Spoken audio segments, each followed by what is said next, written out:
Нека ви покажа какво наистина стои за тази професия и дали е толкова бляскава, колкото изглежда отвън. В първия епизод на подкаста ми ще говорим за това, защо хората започнаха да избират професията маникюрист толкова често, каква е причината да се насочват към нас, финансовата стабилност, гъвкавия график или креативност. Ще надникнем и зад кулисите, за да разберем как изглежда ежедневието на един маникюрист с всички радости и предизвикателства.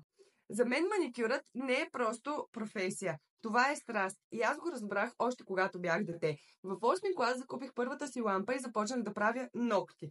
Ногти е силно казано, но тогава беше моя момент за експерименти и грешки. Днес, след толкова години, съм готова да споделя всичко, което съм научила. И така, лесно ли е? Не пропускайте първия епизод през януари. Независимо дали сте професионалисти, любители или начинаещи, този подкаст е подходящ